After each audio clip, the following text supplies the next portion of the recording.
Hello everyone, very good morning. Welcome to StudyIQ IAS English. Welcome to the Hindu News Analysis with me. I'm Saumya. Like every day, you and I will look into the UPSC relevant articles for the day. That is for 4th December 2025 from the Hindu newspaper, the New Delhi edition. And like every day, let's make it as interactive as we can. It is all because of my lovely students, all of you, each one of you here, that this initiative has been helpful. It is becoming a growing community and people are taking help from each other, and that's a beautiful thing to happen. So, very, very good morning there, Rishi, Dishank, Aspirant, Priyanshu, Terukula, Mumtaz, Bulbul, Tarun, Sitaram. Really very good morning to each one of you, my dear. I hope you have a beautiful day and I hope you are the most successful person in the whole world.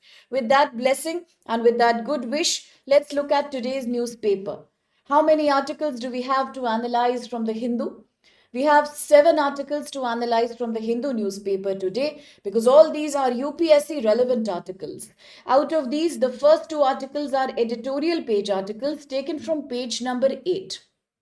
The remaining articles, about 4, about 5, they are more prelims related. They are more news in the passing, taken from the global news, Indian news. It's all a nice mix and match. So let's look at the first article for the day. Then yes, that's editorial. That's page number 8. And before I start, a huge thank you to everyone who also made yesterday's class a big success. Yes, we thoroughly enjoyed it. The lecture went off to about 2 hours. I had thought it will be about 1.5 hours, but we didn't realize that how we interacted, and ultimately we did a session for 2 hours, but it was amazing. Thank you so much to each one of you. Very good morning, Pushpa, Ravi, Anoop, my dear Kujumba, Ramu is here, Vikash is here. Very good morning to everyone. Okay, the first article for the day quickly. This is page number 8, editorial. The article says Credai versus Vanashakti Review Judgment Case 2025. What are we looking at? We are looking at GS Paper 3, Environment, Ecology, Conservation. But we are also looking at GS Paper 2, Polity and Governance. We are looking at the Supreme Court of India. There is a specific article that we are looking into. In fact, many articles. One, Article 21, the right to a clean environment, the right to life. Second, Article 141, the fact that Supreme Court's judgments should be uniform and mandatory to be followed throughout the territory of India. We should respect pronouncements given by the Supreme Court as same, and we should not try to change them again and again. So these articles are under consideration. Now let's look at what exactly has happened. And very good morning, my dear Diptesh. Rishi is very excited about Vladimir Putin coming to India, and that's a very, you can say it's a very positive attitude. That's a good reminder to us also that yes, he's your favorite person, amazing diplomat. That's very good. Yes, we should take success lessons from anyone. So yes, welcome, Mr. Putin. That's the theme of the day. Okay, the first article now. What does the article say? The core argument made by the article is that under India's environmental laws, especially the Environmental Impact Assessment, EIA, Environment Impact Assessment, EIA, Notification 2006. There are certain projects, industries, mining, factory, power plant, infrastructure. All these need to obtain a prior, please mark the word that I'm writing, prior permission. What did I say? A prior environmental clearance. When we are saying prior, it means before the project has started. Before you start a factory, an industry, or a project, you have to take the permission from the government under Environment Impact Assessment Notification 2006. It's mandatory. But that was the standard rule until 2017. There is a strange thing that happens. In 2017, and in 2021, once again, the government of India passes a very controversial rule. The government of India says, let us allow some projects that have not taken prior permission or prior clearance to later obtain an approval on post facto basis. So initially they have not taken any clearance, but let us allow them to take a later clearance to regularize them later, to regularize the violation they have committed by later giving them a retrospective or a post facto environmental clearance. Post facto environmental clearance.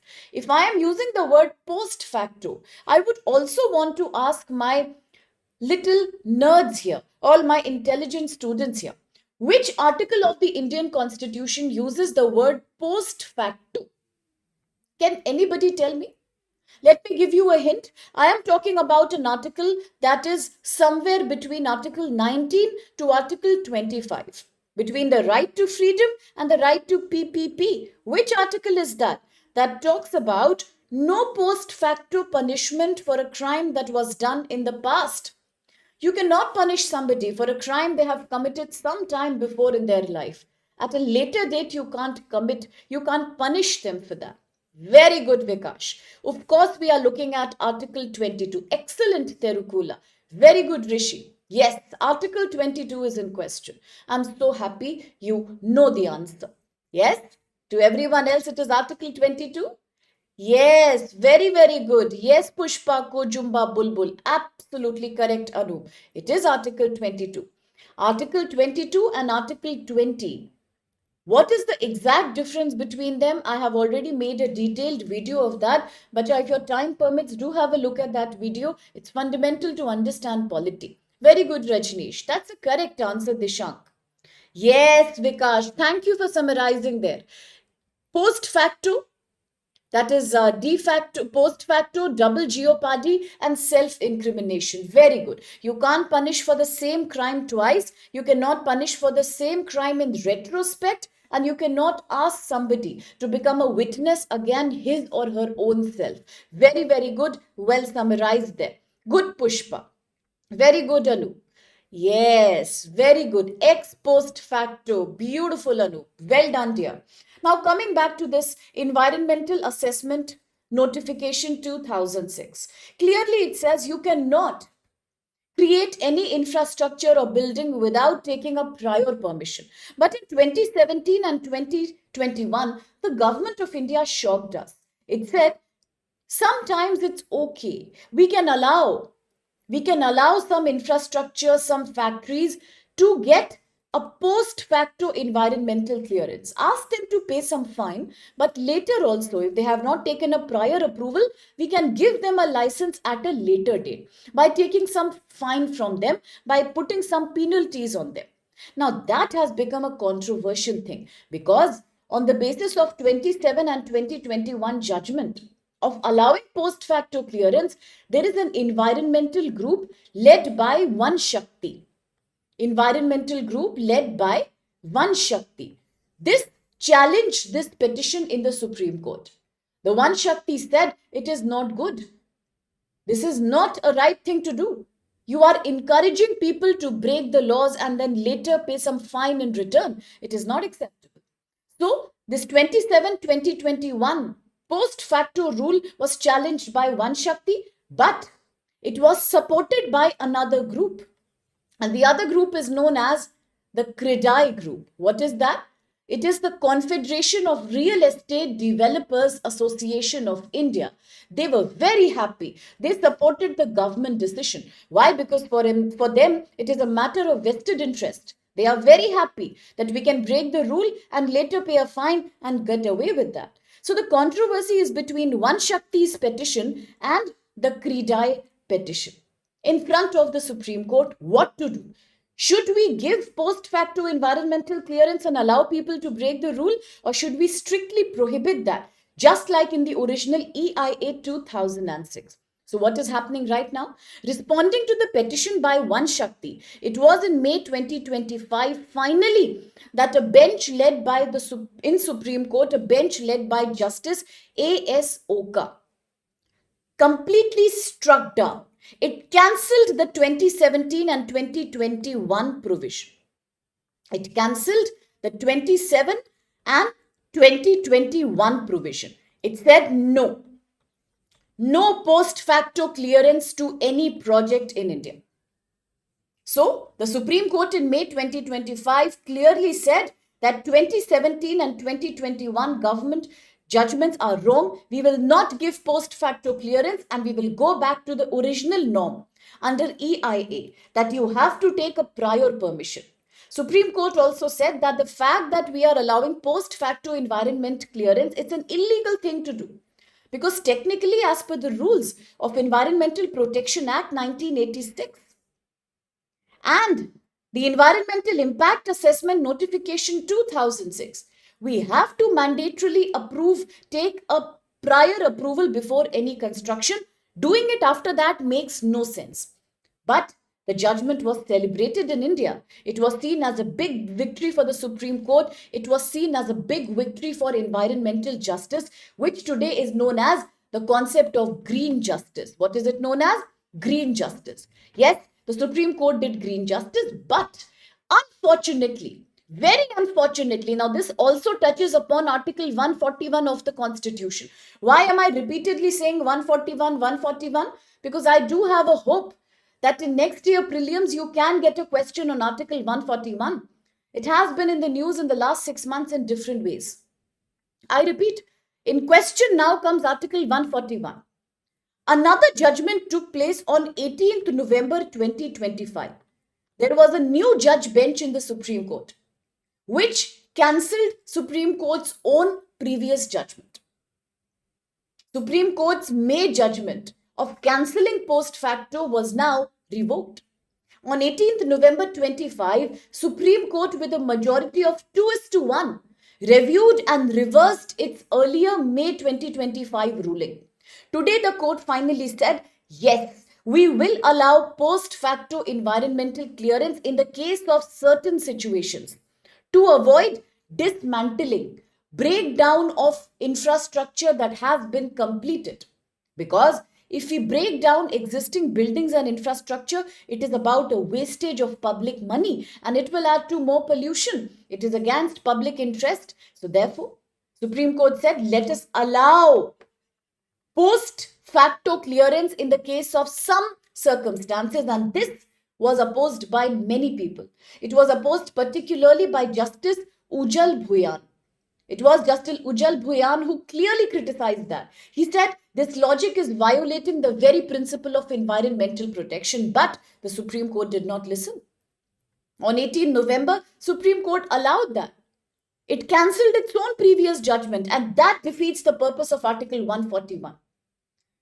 Because Article 141 says, please maintain uniformity in Supreme Court's pronouncements. If you keep changing them again and again, just like recently, the 53rd Chief Justice of India, Justice Surya Kant, has also said, if we keep changing our own judgments, what is the value of Supreme Court?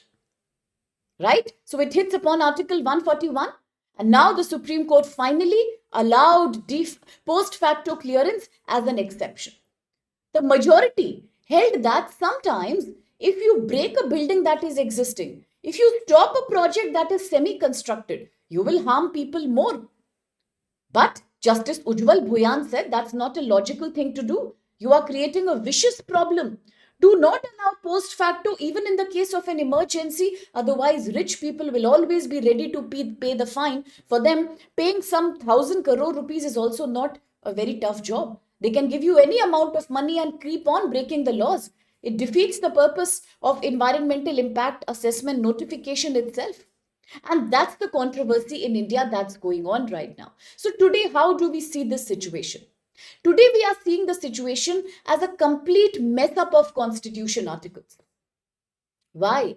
Because as Justice A.S. Oka in May 2025 had completely prohibited post facto clearance and cancelled the 2017 and 2021 judgment of the government of allowing later, backdate, retrospective, post facto environmental clearance, it was celebrated as green justice.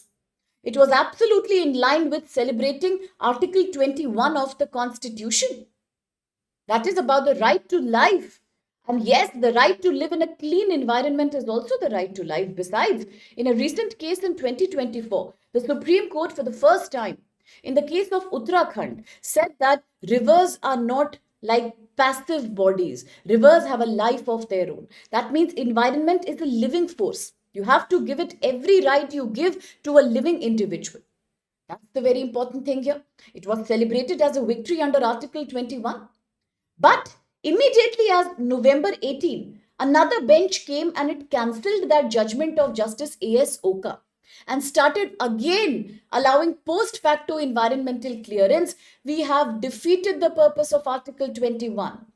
We have defeated the purpose of fundamental duties that demand us to take care of our natural ecosystem and our environmental heritage. We also defeat the purpose of directive principles of state policy. So, what is happening right now? Today, there is a big controversy between what is right and what is not. If you listen to the criticism created by Justice Bhoyan, he says this initiative of November 18th of allowing post facto is a rollback of safeguards against environment. It is about discriminating among people. While the rich can break environmental protocols, the poor cannot.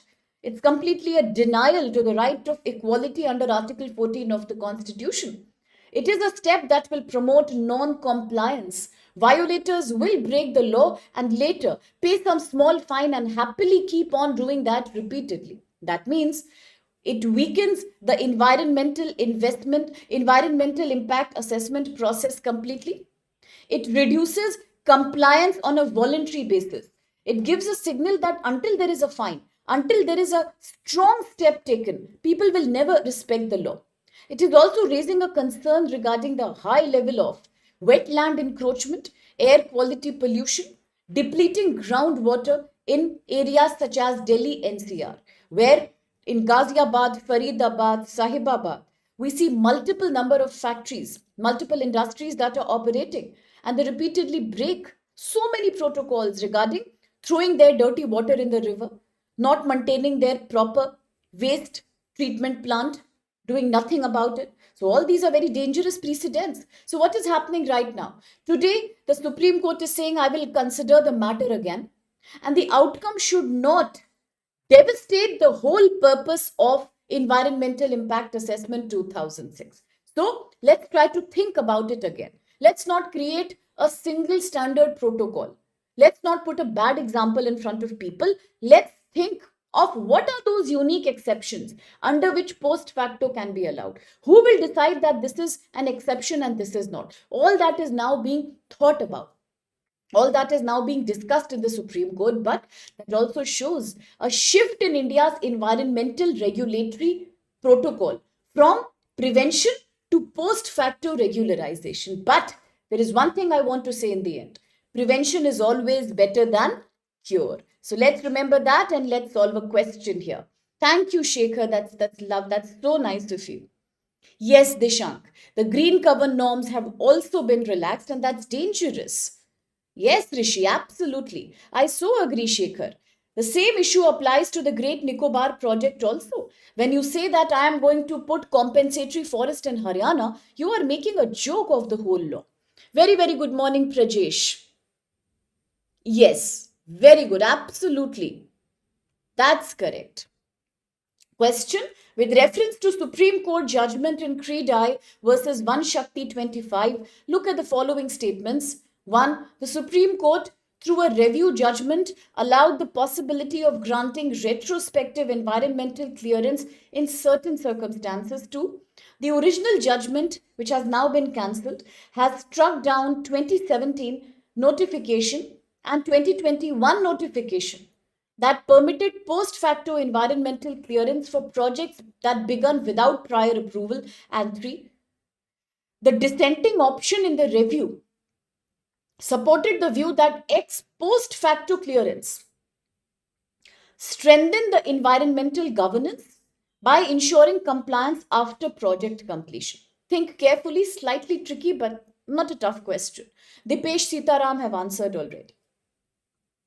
Which should be the right answer?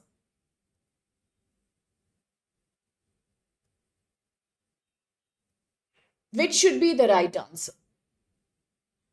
Anybody else who wants to answer? Dishank, Aspirant and Bulbul are answering as well. Eric has also answered. Good morning, dear. Tarun is answering. Absolutely correct. Yes, B is the right answer. Yes, Anoop. Yes, Tarun. I have no doubt. Why? Because first statement is correct.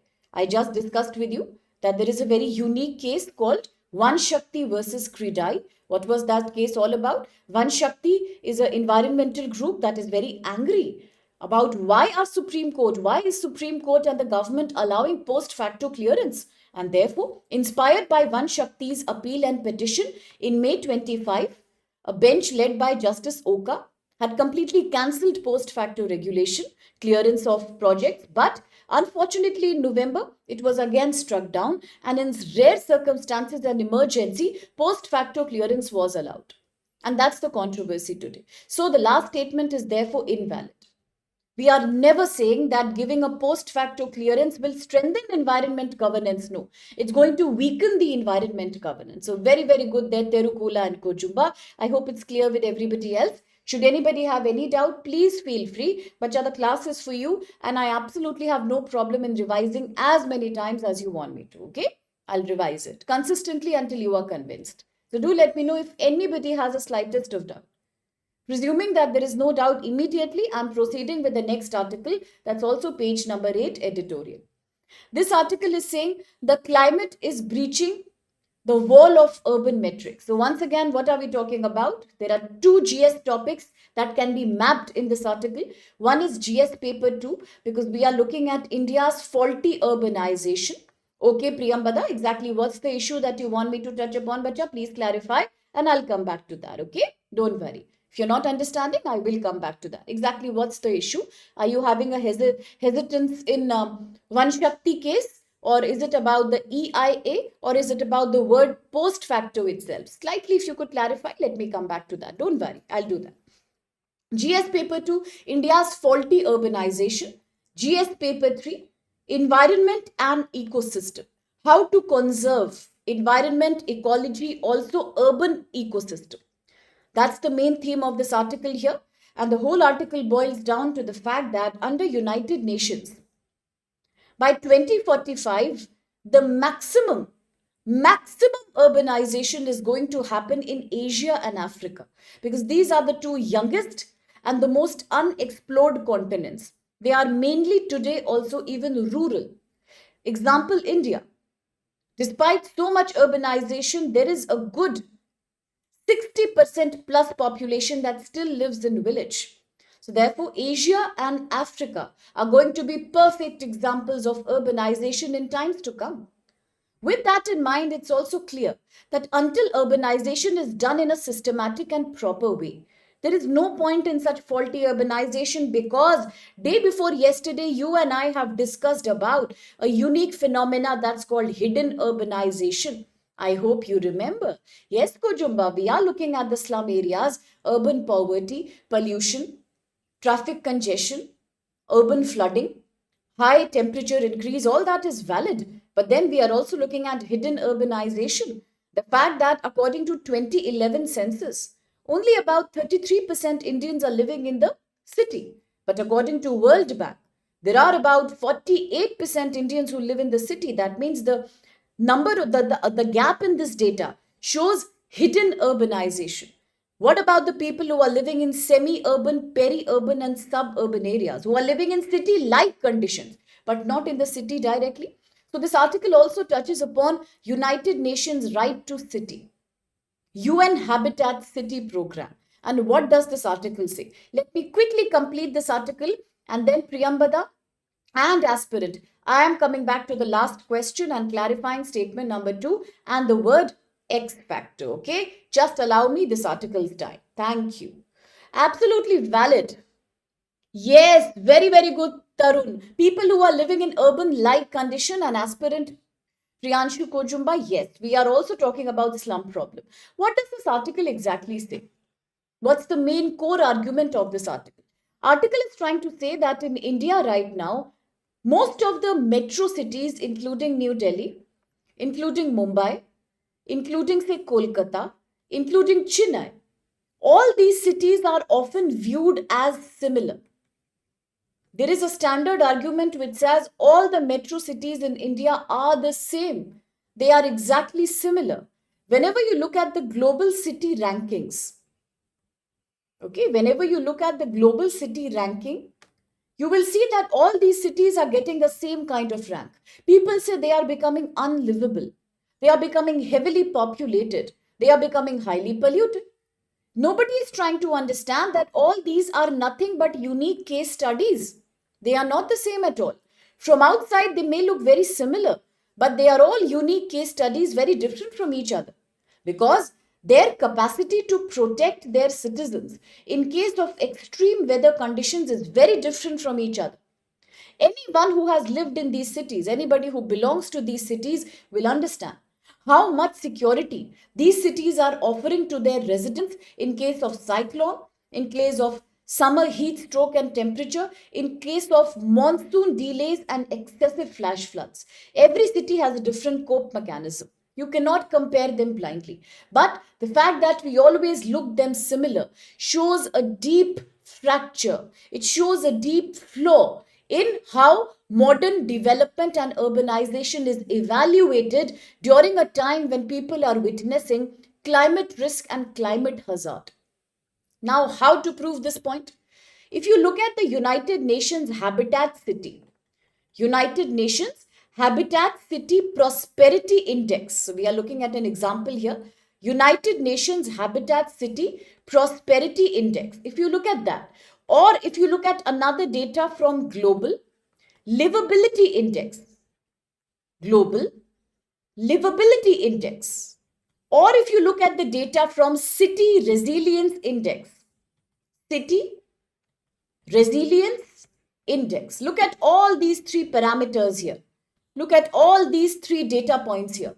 You will realize that all of these measure productivity, infrastructure, governance, healthcare, environment in all the cities. However, they fail to provide a proper micro measurement of how one city is more climate resilient than other city. While giving a data that's based on livability, expensiveness, priciness, slum population, inequality is very easy. It's very difficult to do a micro level analysis and see which city is resilient enough to deal with the increasing cases of climate change, and that's becoming a very crucial parameter given that the world is experiencing a complete global warming and extreme weather phenomena where urban flooding, extreme summer temperatures, choking because of heavy carbon dioxide deposition are becoming more than common now. What lessons have we learned from the recent floods that have happened in Asia? It is a problem not just in India, across the whole Asia. All these indexes are created by the Western people. Where are they created? They are created in America, they are created in European Union, they are created in UK. Therefore, these fail to measure at the local level what is the climate resilience capacity of a given city. Perhaps the resilience of Delhi is very different from that of Mumbai. Chennai's resilience could be very different from that of Kolkata. But we often give them a ranking that's based on certain abstract things like hunger, like healthcare, and like connectivity of public transport. These fail to understand the real problems on the ground. If you take a lesson from the recent floods, you know that Sri Lanka is being battered by cyclone Ditwa. India is busy doing Operation Sagar Bandhu. We all know Indonesia has experienced a severe flooding recently. So was true of Thailand and Philippines, where thousands of people have been killed. Another 1,000 people have been displaced. Now there are cities like the Hat Yai city in Thailand.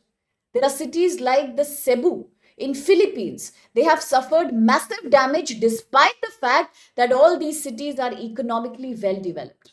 That's the paradox here. If you look at the global cities like the Hat Yai city in Thailand, you look at Bangkok, or you look at Cebu in Philippines, you will find that all these cities have a very good infrastructure. They have a very good drainage system, as you're saying, aspirant. They have a very good road system. Everything is perfect, and still they experience thousands of deaths. Why? Because all these cities that are very well developed, that have a very good infrastructure, but the problem is They are barely included in the global rankings. Nobody counts them. We are obsessed with only the well known cities across the world. In India, we will only look at these four cities. We will never bother about the smaller cities. Similarly, in South Asia, we may look at the Ho Chi Minh city. We may look at Kuala Lumpur, or we may look at, say, Singapore. We may look at Bangkok. But we will never capture the smaller cities like Hat Yai in Thailand and Cebu in Philippines. We'll never measure them because they are always considered as secondary cities. We don't understand the lesson to them that they are also highly vulnerable to climate change, despite the fact that they are highly developed. Was it true? Oh my God, look at that, Anup. Thank you for reminding. Aspirant and Ramu were already talking about the day before yesterday. The news that Pakistan is sending expired help to Sri Lanka. It's a shock. It reminds me of what China had done. When China had sent so much COVID infrastructure, preventive things like gloves and various kind of masks to Pakistan, they were also expired and very poor quality. It's like karmic repercussion. China sends bad stuff to Pakistan. Pakistan is sending bad stuff to Sri Lanka. So that is a horrible piece of news. It just shows what amount of discredibility is a country ready to earn at a time when already it is facing economic collapse. Absolutely shocking. Thanks for reminding us there. Now, coming back to structural problems of environmental resilience. There is the data sometimes in most of the cities which is able to measure critical shortcomings of the city. But usually the data only is meant for weak and smaller storms. They are never able to measure the amount of damage that's actually done. In the case of high intensity storms and cyclones, various indices are measuring the presence of infrastructure, that hospital is there, school is there, public transport is there, but nobody is ready to measure, as aspirant says. Drainage system is proper or not. Slopes are being created to drain out the extra water or not. Climate safety protocols are being followed or not. Housing metrics are showing how many people have access to a house. Nobody is showing that most of these houses are situated in river plains and low-lying areas highly prone to flooding. That means today even we don't know what is urbanization. People have a faulty perception of urbanization. And when you look at Western countries' model like UN Habitat Prosperity Index or Global Livability Index, all these are created by taking into account Western parameters of urbanization. What about Asian parameters? A city like Bombay, a city like Chennai, they all have infrastructure, they all have good hospitals, the best of flyovers, the best of public buses and metros, everything is there. But these are also the places where lakhs of people are dying every year in storms and cyclones and flash flooding. Because having an urban infrastructure does not mean that the infrastructure is meant to cope with climate change. And that's where we are failing the world community by creating these indexes. It's very easy to say that Bangalore received 48 points out of 50, for example. But did you see that the same city, despite having big roads, buses, houses, everything is good? But can it cope climate change? No, it cannot. Because roads are there, but they are not able to cope with excess rainfall. Flyovers are there, but they lead to traffic congestions. Yes, drain water management has been done, but it has been made in such a faulty way that water doesn't go out, it keeps on stagnating in one place. Yes, you have given poor people right to have some house, but have you also seen you have made these houses in low-lying areas of the city? It will get flooded in the next rainfall. So just by spending money and making homes, banks, hospital, buses, your duty is not over. The real challenge today, especially for Asia, where vulnerable population is living, where associated with so many island countries, we are more prone to cyclone. We have to make sure our urbanization is climate friendly. That's the ask of this article here. So government is only focusing on visible projects. Visible projects, metro line, you can see that. Airport, you can see that. Waterfronts can be seen. But if you really want to boost your ranking in these indexes, if you really want to create a proper urbanization, then focus on well-constructed drainage. Creating building codes, proper building codes, showing how vulnerable these buildings are to flooding, to earthquakes. Then also stop, also create some kind of slope stabilization. Do not create construction in low lying and wetland areas, and resettle the population that is living in the slum. If you can do that, your urbanization is good, your ranking will improve. If you cannot do that, just by copying the western countries, spending money and making 1 lakh crore rupees project is not going to help you. Today you will make it, tomorrow it will break down. What happened in Sri Lanka? See how much infrastructure has collapsed. Today, Hindu newspaper was saying it will take 10 to 15 years to undo the damage that has been created by cyclone Ditwa. Similarly, Kerala. Till date, Kerala has not been able to overcome the disaster created during Wayanad landslides. You see, environmental disasters have a very long term impact. So, better create an infrastructure that can withstand these episodes rather than just like decoration pieces. You are making everything, but they are so weak that they can't stand in the case of any emergency. So, that's the pitch of this article here, a restructuring of urbanization by making it more climate resilient. Now, quickly the question. Yes, Ramu, that's the issue. It is not sustainable.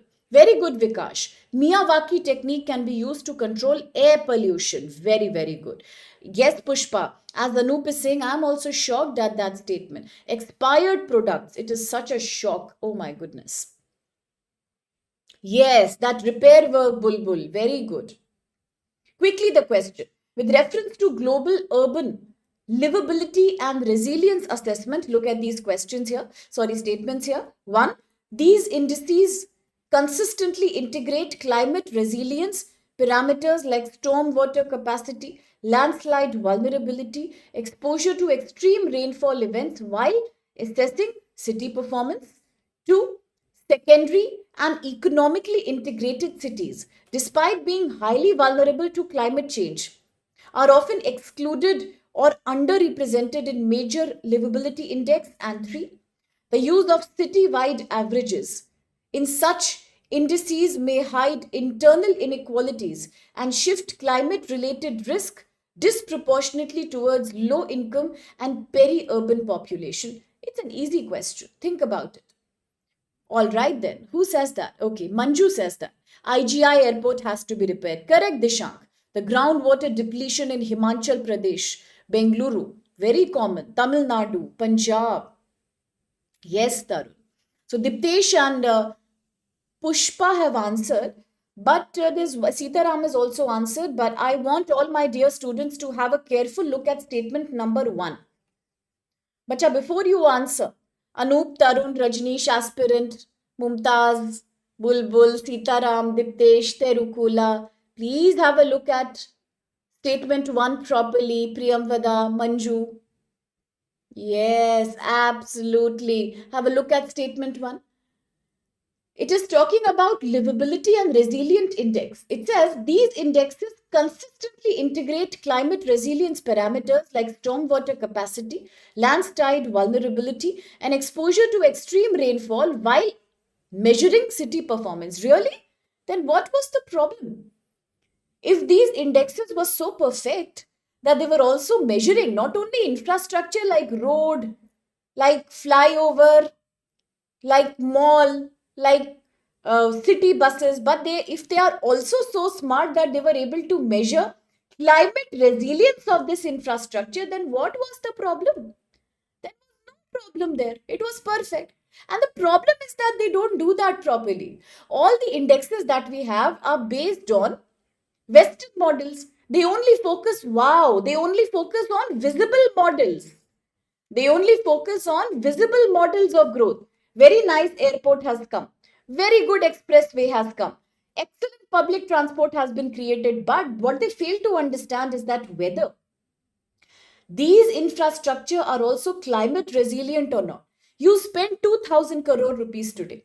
You create excellent housing society for people who are poor. But have you seen where are you creating that society? What if you create that society in a low-lying area, in an area that's prone to flooding and inundation, that may have covered a wetland, or it may be existing on the, you can say, side of a canal or a river?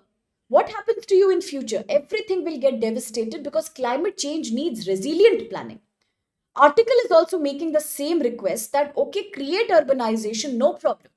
But make sure your urbanization is climate resilient. So that's why one cannot be valid. Is that clear now? Second and third are valid, making C the right answer. So very well answered there. Vikash, Terukula, okay, aspirant, Manju, Priyamvada, Mumtaz, Dishank, it's absolutely all right. Kojumba, yes, Eric, very good. No problem, not at all. It was all a hurry situation. I know these statements are lengthy, and somewhere it's my mistake also. Perhaps it's a lengthy statement, so absolutely okay. The fact that you understood the answer, that's it. Point has been solved. Very good. So the answer should be C here. Yes, very good, aspirant. Urbanization is important, but unless it is climate resilient, no point. So make a building, but make sure you create a danger code for that. Yes, make a housing society, but make sure it can withstand minor earthquake tremors and it is located in a high lying place so that it doesn't get flooded. Very good. Make a drainage pipe, but make sure it is in a sloping situation so that it can drain out the water. Otherwise, what is the point? It will not be able to drain out, but it will only keep on accumulating the water. Understood? So a very good lesson can be learned from Indus Valley civilization here. If we do a smart urbanization like Indus Valley, half of our problems are already solved. Okay. Now, in the first article, we were talking about Priyamvada, the word called post facto. But a post facto means when something is done in retrospect in bad date. For example, if I say, today I have committed a crime. I have committed a crime today on 4th December. I actually have not committed. Don't take seriously, okay? Don't call the police and all. It's just an example. 4th December, suppose I commit a crime. Now you say that, okay, I am going to punish ma'am in January 2026 for the crime she committed on 4th December 2025. Is that a valid thing to do? Maybe today the action that I'm taking is not even a crime.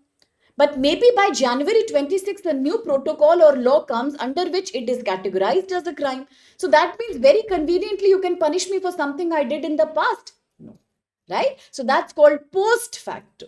And when it comes to environment, all I'm trying to say is that if I want to make a building, for example, I say, now I want to meet all my students. Chalo, let me make a coaching institute. I want a building for that. Okay. I'm making a building now. But before I can make that building, I should actually take an environmental clearance from the government. Approval has to be taken, yes. What if I don't take the approval? I say, okay, let me invest some money. Right now, I have some funds. Let me create that building. Let's finish it off. Let me start my work. Let me start classes. Okay, now that the building is done, I get a notice from the government that what is this? There is no clearance that has been taken. And now I request the government, mistake has been done. Let's settle the matter here. I will pay some fine. Take some fine from me. I'll pay some penalty for that. But please give me clearance now. This becomes post facto clearance. After the job is done, now you are taking clearance, and that's prohibited in India under Environment Impact Assessments 2006 notification. Under this notification, you can only take approval before making the project because prevention is better than cure. Yes, that's why in May 25, Supreme Court said no more post facto clearance. It's not right. But unfortunately, in November, Supreme Court overturned its own jurisdiction, Article 141, and said in certain circumstances we can give that. But who will decide what is that certain circumstances? Is it not like favoring the rich builders against the poor people? Yes, that's the issue. I hope it's clear, Priyamvada. Aspirant, but what did you want? Second statement. Let me quickly go back. Apologies for holding you. Everyone else, just allow me 2 minutes, rather 1 minute for this. Second statement was a problem. Okay. The second statement was saying original judgment. Okay. That had struck down in 2017 and 2021. What was I saying here? I was telling Priyamvada right now that in India, Environmental Impact Assessment Rules 2006 mean no post facto environmental clearance. Yes. But in 2017 and 2021, the Indian government, the Supreme Court, the Indian government suddenly changed the law. They said, we will allow some post facto clearance in emergency. But this was criticized by an environmental group called one Shakti. Inspired by this petition, then finally in May 2025, Supreme Court said, okay, let's ban post facto clearance. Then again in November, it has allowed for some emergency. That's the controversy. Is that clear, aspirant? Is that clear, aspirant? Yes? Yes? Is that clear now? The Kridai versus One Shakti had cancelled 2017 and 2021 judgment of the government to allow post facto before prior approval. I hope it's clear. Very, very good. So where were we now? Coming back to the second question. I hope that's also clear with everyone. Yes? So answer will be C then. Very good. Okay, Vikash Priyambada. Sitaram. Brilliant. Now, next article is a small one. Quickly. A missing link in India's mineral mission. Now, we all know that today, if you want to live happily in this world, if you want to create electronic vehicles and smartphones, if you want to use the latest variety of gadgets, and if you want to shift towards green, clean energy, solar energy, photovoltaic battery, if you want to use wind energy and create wind turbine magnets, you need one thing. And what's that one thing? Rare earth material, REM. Now, problem is, China is the country that has monopoly over manufacture, refining, mining and supply of REE or REM. Absolutely, Kojumba Vikash, yes? And that's also the reason when the G2 summit happened in yesterday's class, we had a confusion about Busan, yes, and the Jeonju. Where did the summit of APEC happen? So that time I was telling you the G2 summit happened. Yes, very good, aspirant. The G2 summit happened between President Xi Jinping. Yes, Bulbul, it's ready. I just don't know how to upload content on that. I have asked the backend team, but there are many faculties, so sometimes response comes a little late. I'll call the person directly today. That students are waiting. I want to use Telegram channel. Please update me today, okay? I'll do that. Thank you for reminding. Yes, Vikash, very good. Dishank, G2 summit, bacha, yes. Between President Xi Jinping of China and American President Trump. What happened there? You know that a powerful man like Trump also had to bow down in front of rare earth material. No economy can work now without REM, but as Vikash reminds us beautifully, that 90% of supply and 70% of refining capacity of REM is with China.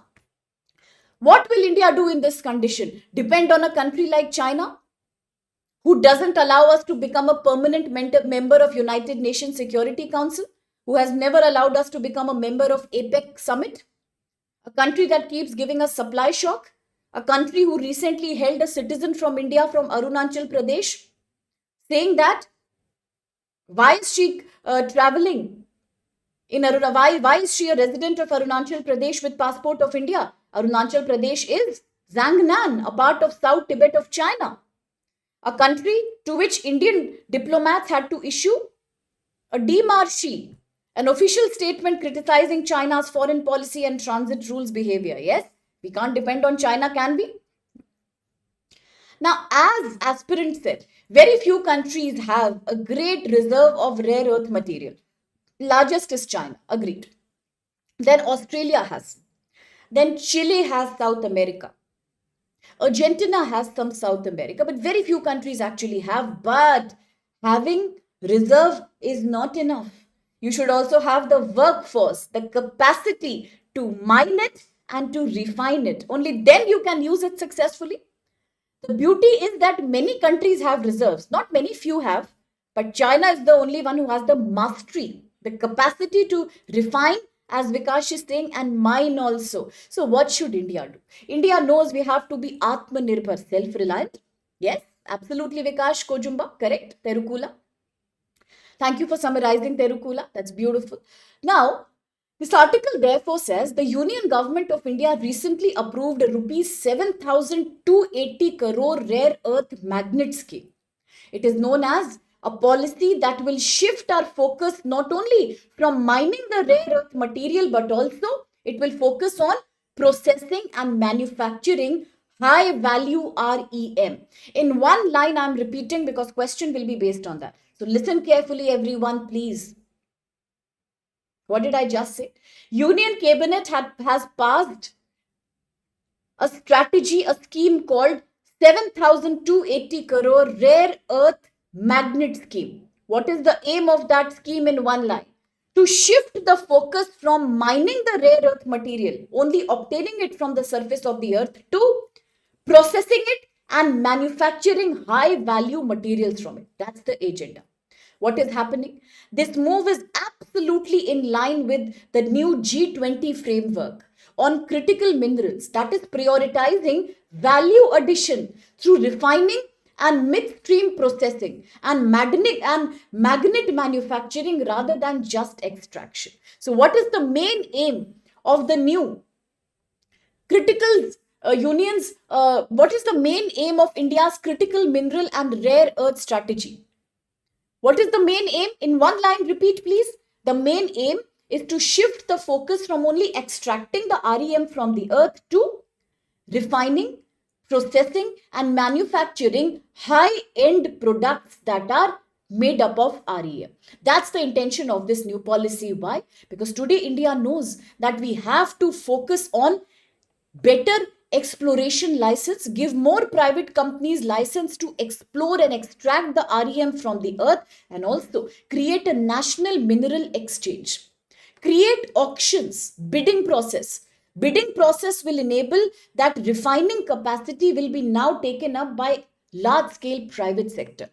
India has a demographic dividend, a young population, youth bulge, but unfortunately, our youth is not trained into doing critical activities like mining, refining, and manufacturing rare earth material, unlike China. China can't. China can do it. China monopolizes. China has been doing it for years now. India suddenly cannot do that. So very good, Kojumba, Terukula, Priyambada, Ramu, Diptesh. Now the idea is to focus from extraction only to mining, manufacturing and refining. Absolutely. To create value addition. Very good, aspirant. If that's the intention, what is the problem right now? The biggest problem right now is that India continues to import. What is India importing? India continues to import almost all of its lithium, cobalt, nickel, despite having geological availability of some of these critical minerals. Now I know in my students' minds will come the name of the world, Raisi district of Jammu and Kashmir. Yes, there are certain rare earth material resources available here. We have them. So geologically, India will have certain amount of, in our own land in India, we will have certain deposits of lithium, cobalt and nickel. We will have them. But the bottleneck is that we cannot do refining and processing. That we can't do. I know the material is there in my country, but how to make sure I extract it by taking care of environmental protection, and who will extract it? People need training for that. And once extracted, what am I going to do with that? How will I refine it? How will I process that? Today, China controls, as Vikash said already, 90% of rare earth and graphite processing capacity. China has also, therefore, tightened export control and saying that recently China gave us a big supply shock because China knows China has monopoly. So China suddenly said, I'm not going to export rare earth material. I need it for my own domestic consumption. And that's what made President Trump so angry. The reason why President Trump put 143% tariff on China initially was because of this anger. He was justifying that by saying, I'm doing this because China is doing monopoly in South China Sea. I'm doing this because China has not been able to control narcotic racket of fentanyl production. But in reality, we all knew it was a lie. The real intention was two. One was insecurity, that China will become a larger economy than America one day. And second insecurity is that China keeps on controlling the supply of rare earth material. But India is thoroughly dependent. What to do? So in that case, today India is approving a rupees 1,500 crore critical mineral recycling scheme. And what is it called? Critical mineral recycling scheme, CMRS. And what's the intention behind this new scheme? The intention is that although India already mines some critical minerals, about 7 in number, India is already mining about 7 critical minerals in number like copper, graphite, silicon, tin, titanium, and zirconium. India does mine that. But even if you are mining, what's the use? Refining is not there. Ultimately, processing and refining capacity we do not have. Yes, absolutely, Pushpa. We need labor to be skilled in that. We need to dedicate more training for that. So that's the problem. You see three paradoxes here. India has geographical availability, but we don't know how to mine and refine. Second, therefore, India is importing all of its critical materials, all of them, such as lithium, cobalt, nickel from other countries. But China has a monopoly, 90%, and China keeps giving supply shock. Then what happens to India? India is right now mining. India is mining rare earth material. Some of them, like 7, copper, graphite, silicon, tin, titanium, and zirconium. But here also we are only extracting and mining. We are not able to do proper refining. That's the problem in India right now. Is there anything we can do about it, therefore? The article says because we are so dependent on China, there are certain things we need to do. What are those things? One, the 9 centers of excellence under the National Critical Minerals Mission should prioritize now value addition and refining capacity. What? Value addition and refining capacity. We should collaborate with institutions like IIT, National Institute of Technology, and CSIR to create a large scale cost analysis of how to invest more money in actual mining and refining. Plus, recovery from waste is a very important step here. What? Recovery from waste. We all know under GS paper 3, we often study a concept that's called as circular economy. An economy where nothing gets wasted. The waste of one industry becomes the raw material of some other industry. Just like that, India today has a major wastage of smartphone, laptop, various batteries, electronic wires. We can also old and expired car batteries. Today we can also utilize this waste by proper recycling.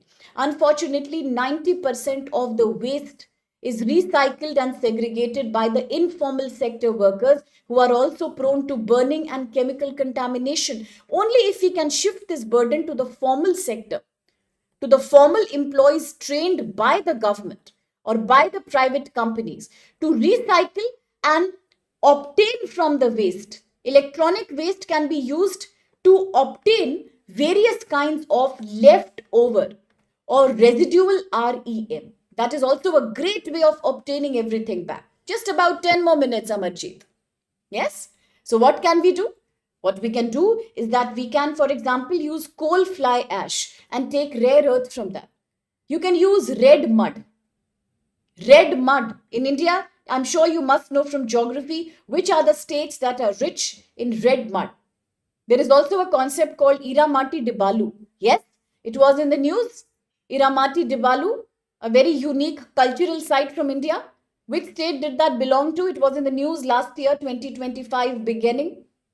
Maybe you remember about that. Yes, electronic waste. We can recycle that waste to obtain the leftover residues of REM.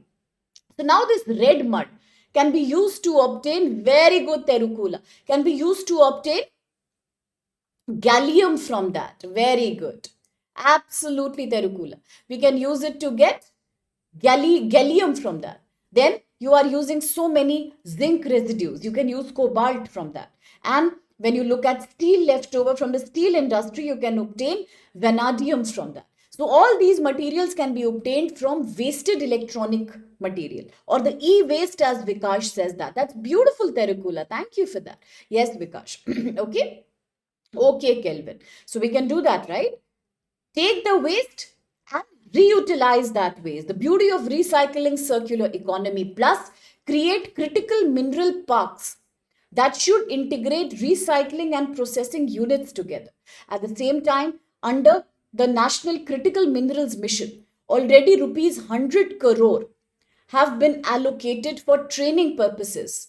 We can train various people in metallurgy, technician, and hydrometallurgy. Train these specialists, create programs, diploma, certification, laboratory programs. Ask them to teach people how to obtain wasted residual REM from electronic waste. And at the same time, the government also can create a market stabilizer through stockpiling of all the REM. Then give procurement guarantees on that.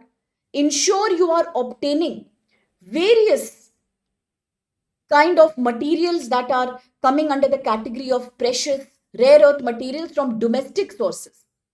Then at the same time, you can create partnership with foreign countries when it comes to improving your refining and mining capacity.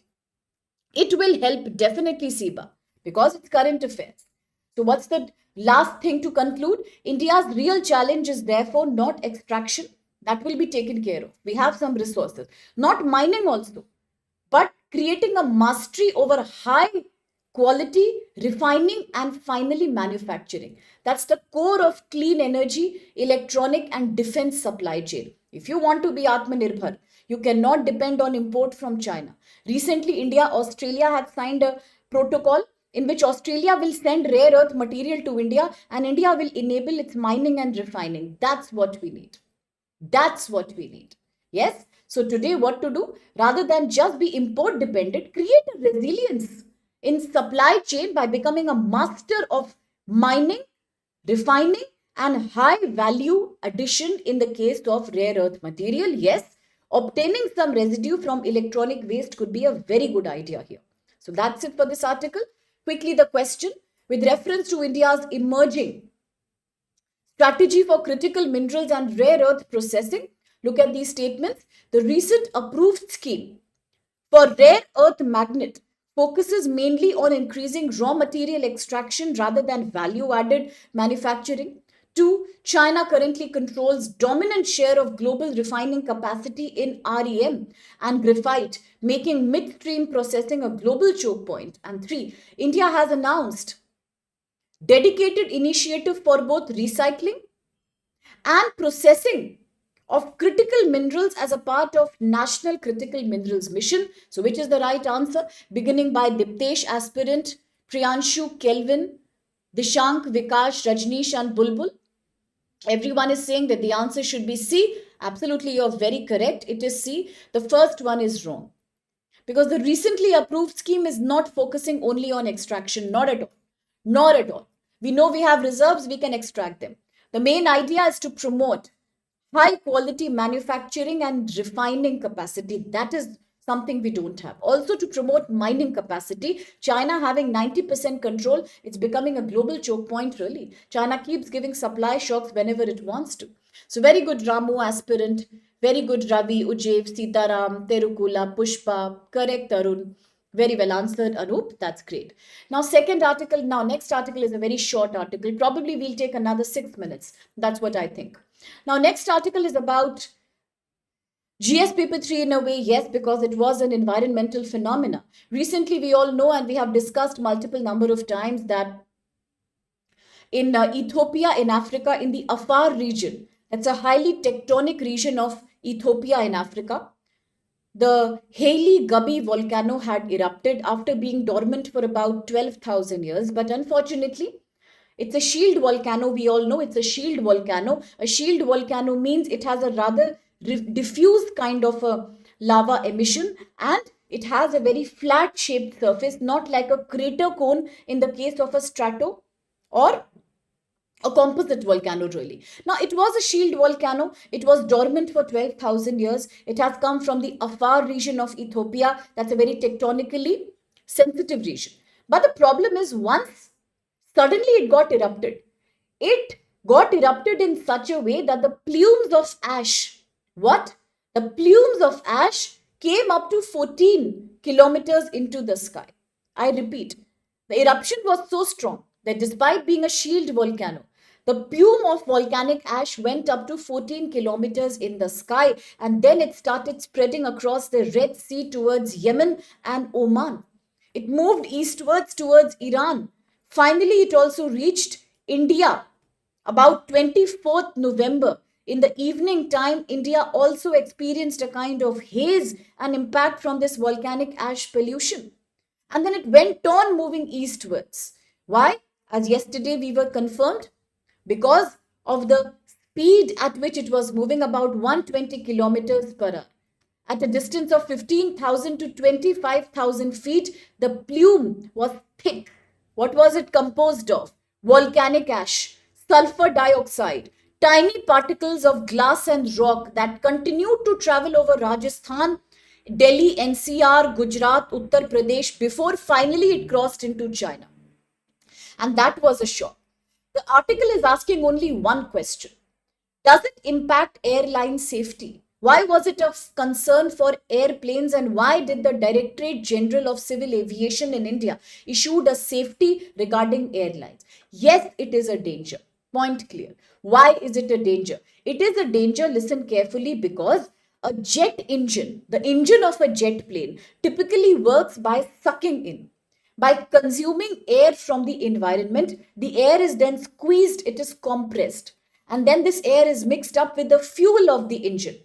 It is then burnt, and as a result, hot gas, highly heated gases then come out of that engine, and that gives a buoyancy. The pressure gives a thrust, and the airplane, the jet engine, can then stay afloat in the air. Okay. Now remember that this engine therefore is running at a very hot temperature, about 1600 Celsius degree, right? It is racing at 600 kilometers per hour in the sky. It is as hot. The engine is as hot as 1600 degrees Celsius. If volcanic ash comes, what happens? What happens? In this, if volcanic ash comes, what happens? The volcanic ash contains components of silica. Okay, silicate components are there. Now, what happens at this high level of heat? The silica starts melting. Suddenly, the silica will melt around the engine, and then slowly it starts getting resolidified. Little bit cooling happens, it starts getting resolidified. That creates a glass-like smooth deposit on the engine itself. So all the cooling holes in the engine get choked. Now the engine will keep on getting hot and hotter. And there is no scope for any kind of cool down in the engine, because the liquid particles, which are now solid of the silica, the silicate particles will keep on providing a coating to the cooling holes in the engine. And then what happens? Engine will either become too hot, or suddenly it will start losing its power and shut down. And that's dangerous. No wonder in India, the Airlines Authority issued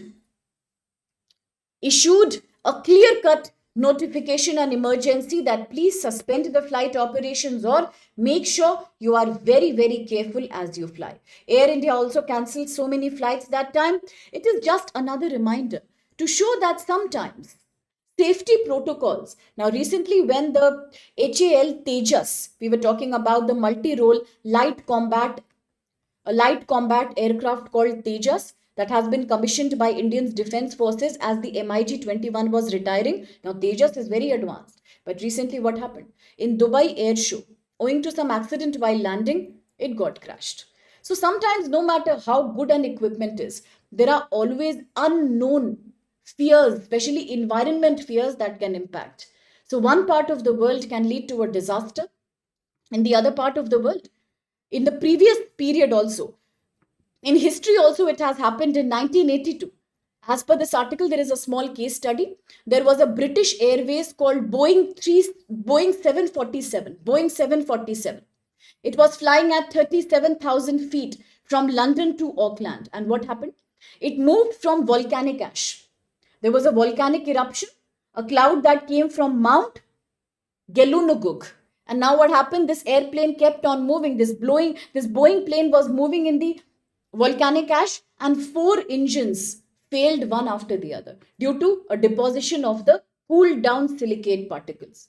So it's a great reminder that sometimes natural calamities can have a major impact on safety and security of aircraft equipment, no matter how well it has been created. So quickly, the question with reference to ash and aviation safety, quickly look at the following statements. 1. The volcanic ash clouds can damage the aircraft engine because silicate particles melt inside the engine at high temperature and solidify into a glossy substance, blocking the airflow or the air holes of the engine too. The Directorate General of Civil Aviation issued an advisory after the Haley-Gubby volcano, saying that all the aeroplanes should avoid affected airspaces and conduct a precautionary inspection, and airports were asked to assess the runway contamination. And three, aircraft flying above 40,000 feet remain completely unaffected by volcanic ash clouds, as ash particles cannot reach such high altitudes due to atmospheric temperature and pressure limitations. So, which of these statements are valid? Beginning by Terukula, Priyanshu, Pushpa, Vikash, Dishank, Diptesh, Ramu, Bulbul, Tarun, Ujef. Absolutely A is the right answer. Third is invalid. We all know in the case of Habi, your Haley-Gubby volcano, which erupted after 12,000 years, 14 kilometers elevation. Up till that, the volcanic ash flew. That means when we say 14 kilometers to 25 kilometers, we are saying 46,000 to 20 to 82,000 feet tall. If they can reach up to that level, then it completely depends on the strength of the eruption. If it can travel 14 kilometers, it can definitely travel above 46,000 feet. So that's it. Third is wrong. A is absolutely correct. Good, Anup, Sitaram, Prajesh, Ashish. Very good. Now the last article for the day. No, the second last, I think, but it's a news in the passing. The Supreme Court has highlighted that there is a failure from the Indian government when it comes to taking care of acid attack victims. Why? Supreme Court said that mostly young women who are the victims of acid attack in India, they have been promised by the Supreme Court that they will get rupees 3 lakh in compensation and free critical care, free emergency care with any private or public hospital, and nobody can deny them the treatment. But a bench led by the going to be future First Lady Chief Justice of India, Justice Nagaratna, said that repeatedly complaints are coming that compensation is not given to the victims on time. Second, many private hospitals deny them emergency treatment, and this is a defeat of the purpose of human rights. So therefore, Supreme Court says we have created clear-cut milestones. In 2006, after the very famous Lakshmi case had happened, in which there were three people who came and attacked Miss Lakshmi, who denied a marriage proposal and then completely mauled her with an acid. At that point of time, the government took a strong step. The government said that in 2006, Supreme Court acknowledged this and said that the trauma of the 15-year-old Lakshmi, this girl who was the victim of acid attack, is a reminder that we need strong protocols. So in 2013, Supreme Court promised rupees 3 lakh compensation and free care, free medical care in a public or any private hospital. And also in the same year 2013, the government banned the sale of over-the-counter acid. It will not be sold now. Then in 2015, the government also said that we should provide better legal services at district levels. And authorities were told that such acid injuries will be taken as a criminal case immediately, and compensation boards will have to give compensation to victims also immediately. The district legal services authorities, the district legal services authority, the DLSA was now supposed to function as a criminal injury compensation board and immediately give the victim rupees 3 lakh. Initially 1 lakh and then the remaining amount within 15 days. And in 2025, the Supreme Court is saying the survivors also have a liberty to approach the state government directly and complain if their payment and compensation has been neglected. So that's what has been said by Justice Nagaratna. Okay? Yes. But if you talk about chemical, then it is known as a rasayan in Hindi, okay? Because a chemical is a rasayan. All right, that's an interesting question. Okay, so is that clear? That's all with this article. That's GS paper 2, vulnerable communities, justice against women, towards women. Now, the last article positively, it is government withdraws order to install the Sanchar Sathi app. Now, for the last 6 days, we are constantly talking Sanchar Sathi, Sanchar Sathi. Opposition is angry. Private lobbies are angry. Now, back to square one. The controversy began from Department of Telecommunication. The problem is the government never issued an order in the first place. Please understand. The government never issued the order in the first place. Not at all. The government has never issued an order. The government only was planning. That Department of Telecommunication decided that all the new mobile phones now will have to pre-install a government app called as Sanchar Sathi app to all the smartphones. And what was the purpose behind that? The purpose was to make sure that we will be able to track all the lost mobile phones, and we will also be able to check the fake and fraud calls that are linked to various mobile numbers. The government is saying lakhs of mobiles have been recovered successfully owing to the Sanchar Sathi app. But there are few controversies here. One, there was no direct communication from the government. Unfortunately, the order was leaked to the public, and that's not good. It is not good. This is the second time we are seeing a joke of the law. The first happened in the case of 131st Amendment Act. The government never came and issued an order that we are going to decide upon Chandigarh's status as a UT under Article 240 without legislature. It was leaked. Second, now again same thing has happened. Look at the joke. The Department of Telecommunication never issued a formal order. It was leaked again. And people create a controversy about that. Okay, now what happened? Opposition parties are saying it is not valid because although on paper the Sanchar Sathi is only trying to help people in checking fraud mobile numbers, create a better SIM binding, allow the government to find the lost phones, all that is there.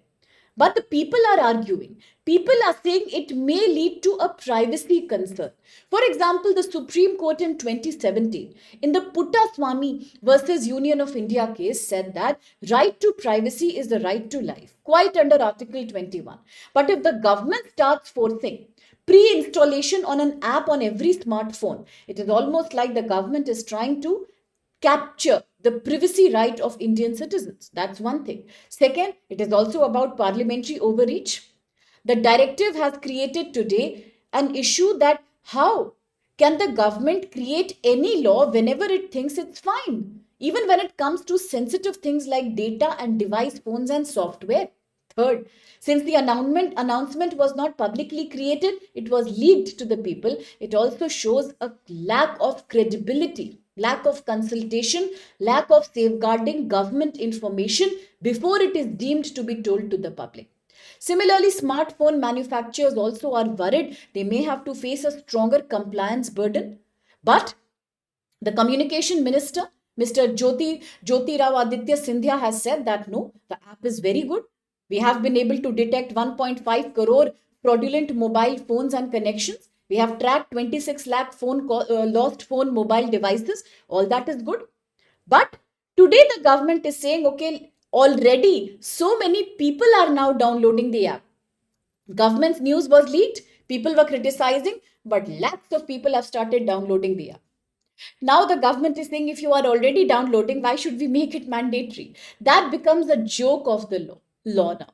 Today, the same government that was making it mandatory is saying already everybody is ready to install.